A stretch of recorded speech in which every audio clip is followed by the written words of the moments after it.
Welcome, Black Hollywood Live fans. On today's Fit Club, we talk the obesity epidemic, pumpkin spice lattes, and the 25th anniversary of the Mighty Ducks with actor Aaron Schwartz. Stay tuned for more.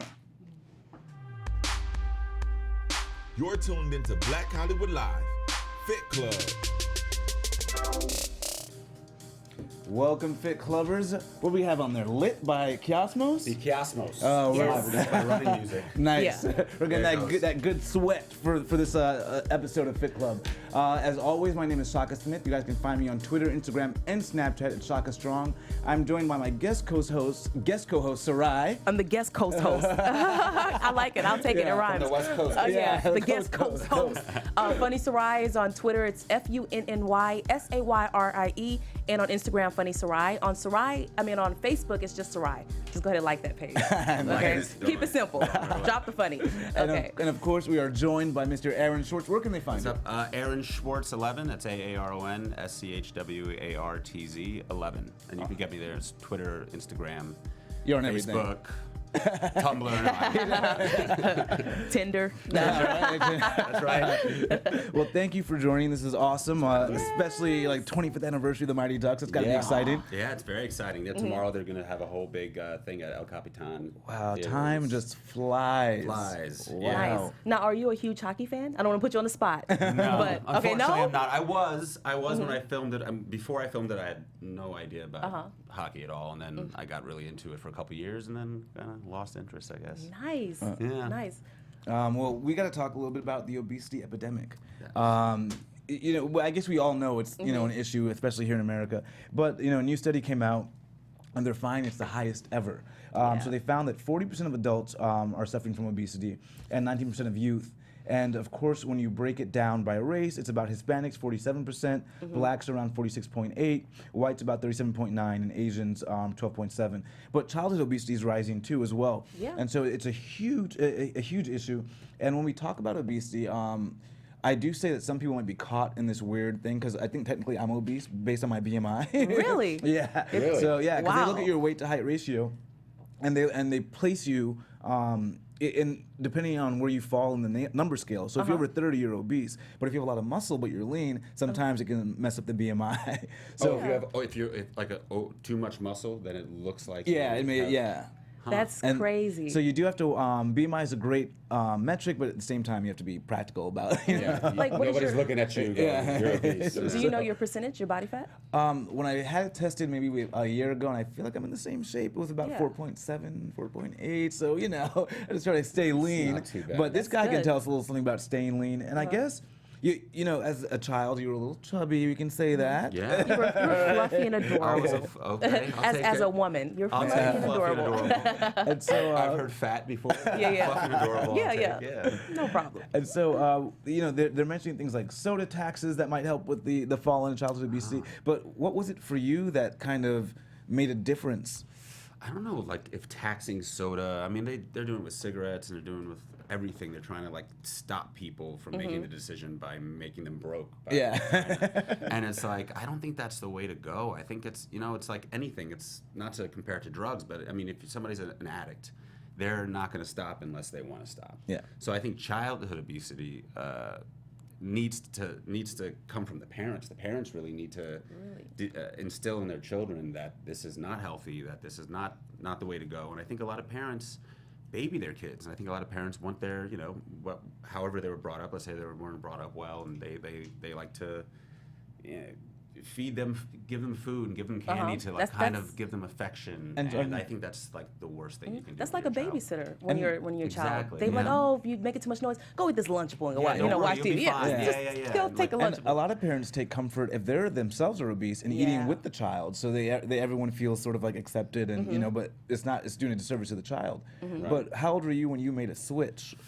When I was doing I guess I was about 8 years old when I started gaining weight. It had a lot to do with the way I was brought up. My parents didn't really feed me candy, but my mother and father were separated, and when I went to go visit my father, a lot of times he was like, eat whatever you want. Yeah. That's how dads do. And my mom was like, they were both like organic hippies when they were together, so they I mean, I grew up eating nori seaweed before it was like a thing. I don't know what's the fat in that, but it was like 1987. I was eating nori seaweed, and that wasn't even a thing. Yeah. So like, I don't know how it happened, but I think throughout the divorce and through the whole thing, I was just, self-medicating, I guess, as a child, eating crap, and by the time I was about 10, I was obese. That's interesting that you said self-medicating as a child. Oh, yeah. I guess we don't really think how food is comfort for children at a young age. Like if they stressed out about school or tests or something like that, they may turn to Snickers. Yeah, they don't. Starts. Yeah, they don't vocalize young. it. They don't know how to vocalize it, but that is how they cope a lot of times. That's interesting. So I think it needs to start from when they're a kid, and kind of, I think, parents really need to instill in their children that it's not healthy, and kind of create a pattern of habit for their children that carries on to when they're adults. So were you like 15, 16, like when did you say leaning out? Yeah, I guess it was, naturally I started leaning out, but I still, like I sent you a picture, I still was chubby. Even a year and a half ago, I guess you could call it skinny fat. There were moments where I'd have like a little bit of a belly, and I've got that Eastern European tire going, and I am naturally, I would be overweight. Like my body naturally, if I didn't wants eat to hold well, on, it just wants to hold on to some of that good stuff, and so, I guess when I was 16, 17 is when I really made the decision to eat well and work out, but it's been a long process. I'm still fighting it. I'm still trying to stay lean and be healthy and not diet to the point where it's harmful to my body, but at the same time, still enjoying myself. How important was that as a child actor? Fitness and staying, or was that your look? Were your agents like, no, don't get skinny, eat some more? No, you're not gonna get casted. When I was doing heavyweights, the ducks not so much, but when I was doing heavyweights, he's like puffing down the lane. They were just like, whatever you kids want. You want some Twinkies? We got more Twinkies. We're gonna bring a lifetime supply of Twinkies on there. So they wanted to keep us plump. But it's a decision that I kind of made through the business as well, because I thought, how many fat movies can I do? How many movies can I do about being obese? And could have been. You could have made a career though. Yeah. Was it Seth Rogen? He does well. Right. Yeah. Maybe I should gain weight again. All right. Maybe you always get the lady at the end either way. Whether you're small or big, you always get the chick. It's rigged in your favor. It's written in the script. Well, some of the things that they do say to kind of really, I guess, help kids is obviously no fast food.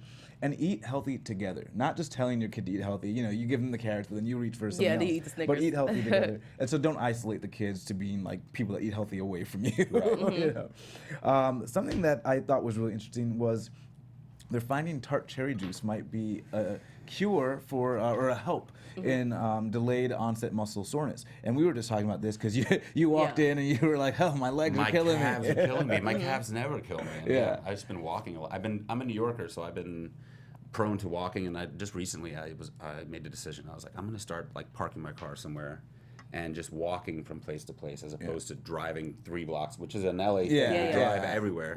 And I think that's taken effect on my calves. And so do you do anything? They also looked at icing as being effective, and they did find that icing was far more effective than heat. So do you ice or do you use heat? Do you do the cryotherapy, which is really popular in Hollywood these days? I've done cryotherapy a couple times. I wish I could do it more, but no. I mean, I ice sometimes. This morning I did ice my calves, so yeah. and for those who don't know what it is, that's when you freeze the cryotherapy? Yeah. So you walk freeze in. it, See, I know, I got it. You walk in, they give you a liquid nitrogen. There's liquid nitrogen in, I guess, the chamber. You stand in this chamber, and it's freezing cold, but not in an uncomfortable way. It just gets to this point where it gets uncomfortable for a second, and then you get out of there, and you feel like $1 million. But you feel like it's like a 1990s Batman movie. Nice. In there. Get in the chamber. Mr. Freeze. Mr. Freeze, Arnold Schwarzenegger. Shout out to Arnold Schwarzenegger. Now that's fitness. So I love this whole article about delayed onset muscle soreness. And for those who don't know, really what it is not the soreness you feel when you're working out, it's the soreness you get a day or two later. And it's crazy that in 2017, they're still not exactly sure why it happens. They think it might happen it might have something to do with repairing the muscles as they're being torn. Yeah, it rips and then that's the way it builds. Exactly, but people thought it might be lactic acid, but it seems like that actually goes out of your system within a few hours of working out. So they find that ice is the one thing they do know is effective, but they're not even sure the mechanism by which it works. but they knew it reduces inflammation in the body. They just know it works. Yeah. And it's better than heat. Yeah, it's better than heat. And tart cherry juice has been found to do the same thing. In a couple of studies, it reduces the inflammation, and they found that people that were on the tart cherry juice had a lot less soreness than those who weren't on it.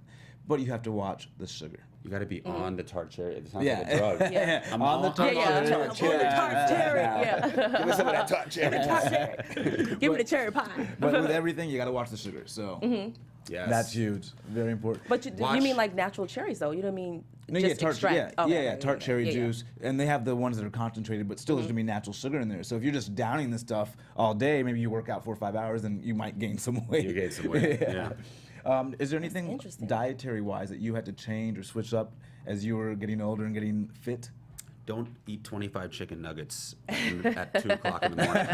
Is that a change? Or I did that last night, so I'm not perfect. Yeah, I ran a lot today. That's another reason I was like, I can't believe I did this. Look how horrible. do you have like a regimen that you do when you feel you've eaten too much or you've kind of Yeah. fallen What off? is your guilt food? Mental Mental. regimen I have, because I feel like, if somebody who's in shape like you, I'm getting there, and I feel like if you fall off a day or two, you're not going to really see. I mean, you'll see it, but nobody really is going to see a change. Yeah. As long as you just don't keep it up. Yeah. So I think the key is for anybody who's in really good shape, we're that way because we're kind of crazy. Yeah. We kind of have this thing in our head that goes, "Oh, I can't believe I just did that." You know? And I think the trick is to not allow yourself to panic and just kind of go, "Well, I just ate 25 chicken nuggets. Whoop, Gotta gotta go get to to work. running. Like- Yeah. But I'm gonna wake up the next morning, and just not do it again." I had a nice salad today from Whole Foods. I chilled, I relaxed. I had my Nice. kombucha. I had an almond milk latte, not a pumpkin spice latte. and then I'm taking it easy. So I think that's key, is to kind of mentally not panic. How important is a cheat day for you though? Are you the type of person that need cheat days? I automatically take them, so I don't know if I automatically just cheat Like once in a a week, while. on the weekends? How consistent is it? I think it's about once a week. Recently, it's been like once every 2 weeks. So I think and I could see a difference. My body has been getting better, and I think it's because I don't think a cheat day is necessary. I think if you really diet, if you really have not even diet, if you really have a proper eating schedule and you really start to enjoy the way you eat. Like, I eat clean, and I love eating clean because it feels good. Yeah. The chicken nuggets I had yesterday, I feel like for a week I'm going to feel like crap, and I don't want to do that again. It already deterred me. Gotcha. So I think the trick is to really enjoy what you're eating, and you don't really need a cheat day. And that's what I always tell people. I hate the idea of a cheat meal, or if I'm eating some sort of cake, is that your cheat meal? Yeah. No. Like my diet is something I enjoy with a full palate. So nothing that I eat is a cheat, because I'm not ever like going away from like my diet. He's also a little crazy, because I remember I had lunch with him a couple months back with our friend Dan, and we were sitting there, and there was a cake. Just a piece of lettuce? And Dan's grabbing like cake and cake and cake, and he's like, "Well, don't you want a bite?" And you're like, "I know what that tastes like." That's a Willpower. great. That's a great. I know what Willpower. that is. It something new to me? Is it going to be like an epiphany? Yeah, it's No, gotta I know be what it tastes really like. good if I I'm know gonna eat yeah, it. And then when I exactly. do have it and it's really good, then it's not a cheat to me. It's just how I'm eating. You know what I mean? So what are your diets? What do you mostly eat, Shaka and Aaron? Like, what are your... I want your shot. Well, for me, I know. yeah. He's the one with the 4% body he's the fat, huh? one. Well, it changes because when my schedule changes and the diet changes. You know what I mean? Yes. But right now, I'm waking up pretty early. I start with a protein shake. For lunch, I'm vegan, so for lunch it's going to be probably another protein shake, but like one that I buy, as opposed to the one I just mix at home with the water and protein. So a tasty protein shake at lunch, with also like I like to do wraps lately. I've been doing these collard green wraps from Margot and Linda. Is that Oh what yeah, it's called? the wrap is the collard green. Yeah. On the And inside That's is so like great, so good. So good. So I have those for lunch, and then dinner I have like Beyond Meat or a Gardein, and I'll make a lot of it, and I'll make it with like a vegan gluten-free pasta, and that's where I get some of the carbs I need for the energy. So I'll have a heavy dinner. All those meat eaters out there think this is boring. Yeah. They're just like, that sounds horrible. I mean, I wish they want could my taste charcuterie it. plate. I wish you could Where's the taste something steak? Good. Yeah. It really, if you get used to it, it really is. I mean, I'm not vegan. I'm like pesco ovo, I guess you would say. Yeah. But Pesco. like, Tell them what that is. it's like Okay. I'll eat. It's all this I won't lingo eat, coming I don't out. eat red meat. Uh-huh. I normally don't eat chicken. See, I'm not very strict. So yesterday I did eat chicken, if you can call it actual chicken. McDonald's is not real chicken. Yeah, right. Yeah. But on average, it's like eggs,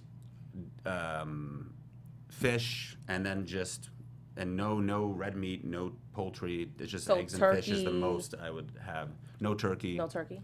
On average, but I mean, I did break every now and then. Every now and then. Every now and then. But that's pretty much how I eat, and it's not boring. You can find, especially in LA and or big cities, you can find easy meals. And your taste buds change. Well, at least for me, when I went vegan, your taste buds change. They actually become a little bit more alive. They become a little bit more more sensitive to salt. exactly and, and sugar. And so when you actually have good food, you taste it so much more. Oh yeah. Yeah. The less sugar you have in your system, the more you actually really do taste things. You too. crave. Yeah. That's interesting. And so, on that note, are you a big pumpkin spice latte fan? The truth comes out. I love pumpkin spice latte. I don't know how much of a fan I am, but I want to hear about this. What's going on? Yeah. So, Rai, what about you? Well, I'm from the South, so we did, what is it, the sweet potato. So we were mostly leaned towards sweet potato pies and stuff like that. We didn't get into pumpkin so much. Oh, Yeah, okay. but yeah. even that almost got that that pumpkin smell spice. a little bit, right? Yeah, Sweet yeah, potatoes it's- got that little. Yeah. Because So from the it's- South, we so used to do- everything was delicious. Yeah, everything was Yeah. good. It was like, Everything had butter and bunch of salt, butter, there's a you whole know. bunch of ice cream on the side. Greens was out the house, you Good know. to go. So pumpkin spice. So here's what I thought was interesting about this. So it actually is like scientifically addictive, especially when it's combined with sugar. And the problem that I find, or this article really illuminated myself too, was that pumpkin spice is really ground cinnamon, nutmeg, dried ginger, and some clover allspice. That's all it is mixed So no together. pumpkin? There's no pumpkin, but that's the spice that creates pumpkin spice. Wow. But what we get in our commercial pumpkin spice lattes, and I don't know about Starbucks in particular, but commercially they've made these chemicals to trick us, to give us the aroma of those natural ingredients. And so And that's what's addicting. Sounds and about that's right. what's addictive, and especially when you couple it with sugar, because all of a sudden it gives us that sort of feeling of, oh, this is what we're supposed to have for fall, right? And we've all been anticipating this for fall, so now we all have a mental tie to these pumpkin spice things. I want to I'm go sure get a that's- pumpkin spice latte right now. Yeah, I'm You're certain. hearing all Yeah. the fake Yeah. stuff that's in it. I'm Yeah. sure that's a strategy. You want more. You want know? more. You want more. Yeah. And funny enough, that odor that they mimic, they find that odor is about 80% of your taste. So that's why you're able to taste the pumpkin spice just by smelling it, even though it's chemicals and it's not the natural ingredients. So obviously the recommendation is to have the natural ingredients of pumpkin spice, and you can actually put it in something like a pumpkin soup or vegetables. It doesn't need to be in this latte that's also coupled with sugar. So if you're gonna have pumpkin spice, you want it to be the natural, organic, and you want it to separate it from your sugar. Who came up with this concoction of spice to make it addictive? Like, who came up with this Well, this mixture? Like, it's interesting. Scientists you know, getting oh, paid well, a it lot of tastes money good, but by let's, big companies. yeah. Well, actually, I think I want to say it might have originated even in India, because when you have these, because they weren't putting sugar with it, so they're using it for like your chana vegetables and your beans and what have you, and so you're getting a savory taste of that pumpkin spice mixture. But when you add it to sugar, it becomes something else, a different beast altogether, and that's the problem. Shaka, you're so knowledgeable. I know. So, well, that's how you get to the 4% I- body fat. Well, I had to look into it, 'cause I'm saying, well, why am I addicted to pumpkin spice lattes? Yeah, You yeah. know, and it's all about that marketing. Like, why do I have this innate craving for it when I really don't know what it is? Or, you know what I mean? Yeah. And so I think once you understand your cravings and why they're there, then it's easier to overcome. To overcome it. Oh yeah, Yeah. for sure. Because Starbucks was brilliant when they came out with the pumpkin spice latte in 03, and then they had just a great marketing campaign. And not even they really foresaw how prevalent it would Yeah. get and how like we'd all be tied to it. It's like a seasonal thing that you just Yeah. want. You know, Yeah. like you're ready to hear the Jingle Bells music around Christmas. Yeah, Right. exactly. You ready to get a pumpkin spice? Oh yeah, and no, just just all go the for it. images of fall are now evoked in Uh-huh. our head. So they do say try to separate from sugar, and you can use pumpkin spice, but on different things. You know, be experimental, be creative with it. Yeah. And when you do use it with vegetables or things that are not sugar, obviously you're gonna get the benefits of those underlying vegetables too. So Have what's you- the scientific reason why I love eggnog lattes? then? I'll have I'm to. obsessed with eggnog Maybe it's the lattes. rum. Oh, maybe. You'll have to come back in December. That's a different type of eggnog latte. We'll get you on that one. So I want to talk a little bit more about this event tomorrow that your guys are having for the Mighty Ducks. Yeah, Disney and El Capitan Theater on Hollywood Boulevard is throwing a little Throwback Thursday screening of The Mighty Ducks, and it's going to be me and Matt Doherty, who plays Averman. We're going to be kind of promoting it and going to be there, and there's going to be a little bit of press, and there's going to be some fun games, and so anybody's in the LA area, they should definitely come down to El Capitan Theater And they tomorrow just- at 7 p.m. They just go. Do they have to buy tickets, or they have to sign up somewhere? I think RSVP. I think you can go online with El Capitan, or am I saying that right? El Capitan. Yeah, Or is it El yeah. Capitan? El Sounds Capitan. El Capitan. Say it with a little accent. You got it, right? I think you can go online, or you could just go to the theater prior. I think the doors open at 6, so I mean, I think the screen starts at 7, so doors open at 6. I think you could just show up at El Capitan Theater on Hollywood Boulevard. So, do you get a lot of fitness questions from the Mighty Ducks fans? Because they must go. I do. Yeah. Lately I've been posting a lot more. I've been trying to get more into the fitness game. I want to go back to school and take some nutrition classes. And I really want to get involved in the fitness world because I do get a lot of questions, and I have done it. I've gone from fat kid to an overweight young adult to now losing all the weight and kind of busting my butt. So I kind of want to share it with the world. And a lot of people have been hitting me up on Instagram and on Facebook and asking me questions. And sometimes I don't know the answer, and so I want to get into it so I can know the answer. How often are you recognized? Lately, a little more. It's been happening Really? recently because of social media. I think I've been recognized Yeah. more. But And you were on Gossip Girl. Gossip yeah. Girl, I get recognized a lot for. Okay. Still, yeah. But often, but not often enough. Like bring it on.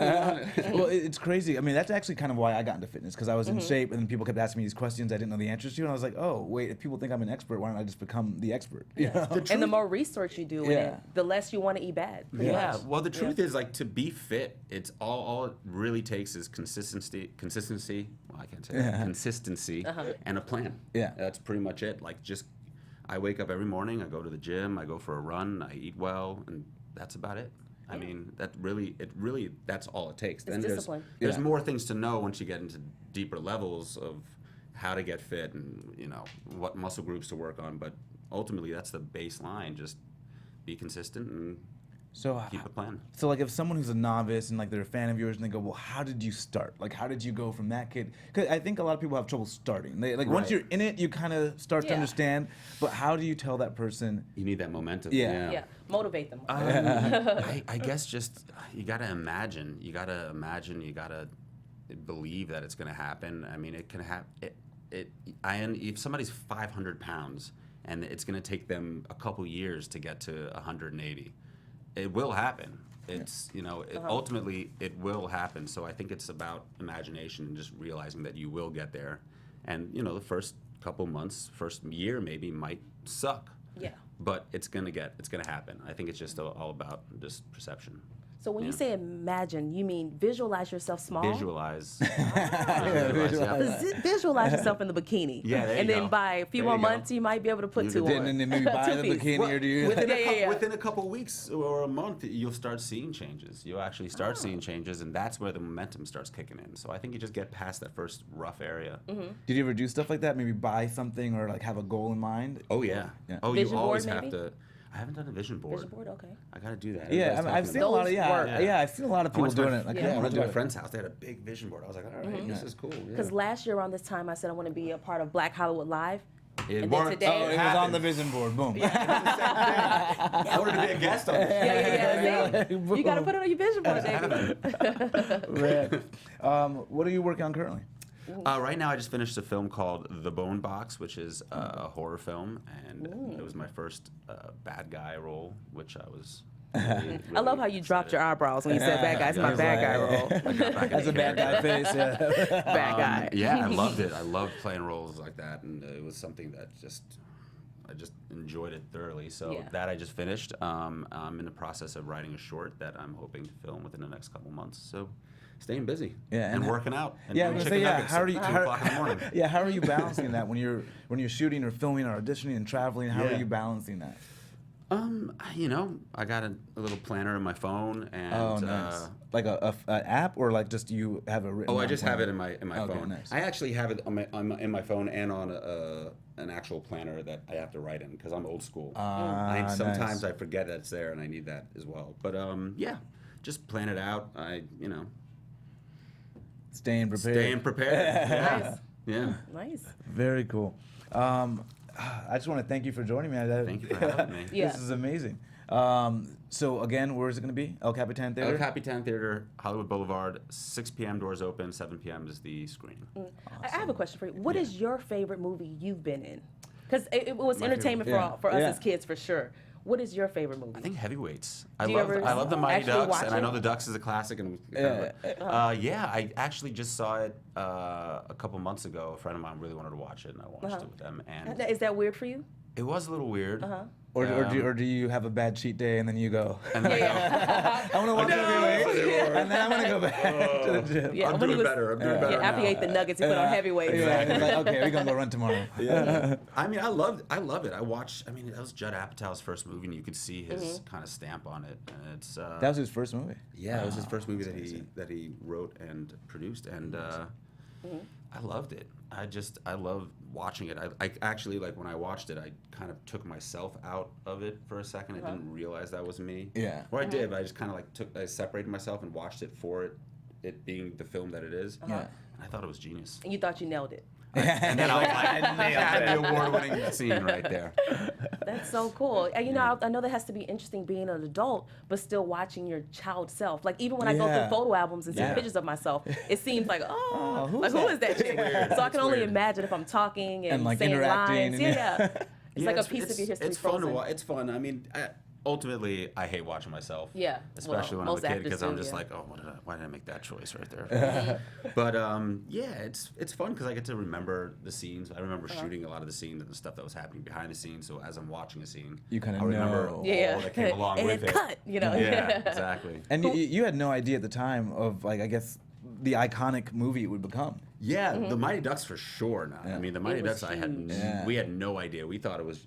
I mean, all films, no matter how big they are. I mean, Guardians of the Galaxy that Well, I filmed. then you know that. That was Yeah. a fun thing to be part of. But I mean, even then, you have a $200 million budget, and movies are just they're just thrown together. Yeah. I mean, even when it's a huge budget, things are not organized. Yeah, we've seen some things fall flat. They Yeah. had huge budgets. Yeah. Yeah, things are not organized. People don't know they're piecing it together. They're gonna fix it in post. They're gonna do Yeah. things. So it's like nothing. When you're in it, you don't really realize the magnitude of what it becomes to an audience. Yeah. You weren't the lead in Geely, which is like a great thing. You know, that Ben Yeah. I Affleck. would have taken that. Could you That was underrated. Come on, Geely that, was awesome. That felt so bad. Oh my God.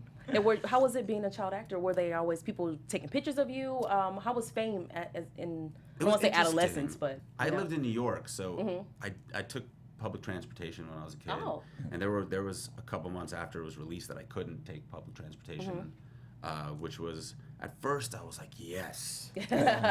Were you interested in girls? Were you interested in girls at that age? Really? Oh, yeah. Oh, yeah. really? With you were young, right? Like Yeah. what, 10? I was like 13, 14. You should have said, ew, yucky, girl. Yeah, but I mean, I wasn't good with girls. Oh, I you was a little chubby should've. kid, and even though I was in all these movies, You were I was like still Mighty like, Ducks. oh, Yeah, geez, yeah. you know? But yeah, I mean, I loved it until like maybe a couple weeks after. I was like, okay, I really want to take the bus again. Yeah. But you know, now that I gotten older, I'm like, I want that again. Want to get back I don't famous, wanna- right? Yeah. Well, I mean, I don't want to be able to take a bus. I think it's so interesting because I feel like in the social media age, if that movie came out today and had the same resonance, like all of a sudden would be you would never be able to go completely- outside. yeah. You know what I mean? Yeah. Like true. I feel like now stars are really able to get their word out and their voice out with social media and like stay out and stay present. So Something I as think, simple as it being on Netflix would just Oh, revamp everything. Yeah. Because Yeah. all that whole new generation will watch that and be like, oh my God, we love this. Yeah. I know there's so You know, many like classic TV. platforms out there too for things to get out. So Are, sure. are they on Netflix now? Yeah, both of them are Netflix. Oh, Mighty Ducks is awesome. on Netflix? Mighty Ducks and Heavyweights. is on Okay, Netflix. I've got my Oh, I evening didn't know plan. that. Yeah, I got mine. And Hulu. And Hulu? I think so. Okay, Really? cool. Yeah. I usually peruse, that's my fancy Oh, word wow. for I like that. it. Like I That's good. peruse, I peruse. SAT's coming. Yeah. I usually look through the family and, section on Netflix, Yeah. but I've never seen it yet. Or I Oh, haven't really? seen it yet. Maybe Yeah. I'm wrong. I don't know. Netflix, get it on there. Yeah. Well, we'll be checking tonight for sure. Yeah. I just noticed that this was Fit Club was like the Fight Club. So Yeah, that's it. You have I'm entered the slow. Fit Club, I'm my slow friend. today. Well, I was wondering again, why I look so familiar. You're right. again, my friend, thank you so much for joining us. Thanks This for was having awesome. me. Yeah, Definitely. absolutely. Thank you very much. We learned a lot. Guys, again, my name is Shaka Smith. You can find me on Twitter, Instagram, and Snapchat at Shaka Strong. Where can they And find I you? am Funny Sarai on, just forget about the funny. But anyways, on Twitter and on On Twitter and Instagram, it's FUNNYSAYRIE. This helps me remember. And on Facebook, it's Sarai, SAYRIE. Mr. Schwartz? And I'm Aaron Schwartz, and you can find me at 2 a.m. eating 25 chicken nuggets in my house under the Aaron Schwartz 11 at Aaron Schwartz 11 on Instagram, Twitter, and Facebook. Cool. Thank you, guys. Got it. Thank you. From executives Keven Undergaro, Dario Kristen, Tiana Hobson, and the entire BHL staff, we would like to thank you for supporting Black Hollywood Live, the first online broadcast network dedicated to African American entertainment. For questions and comments, contact us. info@blackhollywoodlive.com. Like us on Facebook, tweet us, or Instagram us at BHL Online. And I am the official voice of Black Hollywood Live, Scipio. Instagram me at KingXOBay. Thanks for tuning in. Hollywood redefined. The views expressed here are those of the host only and do not necessarily reflect the views of BHL or its owners or principals.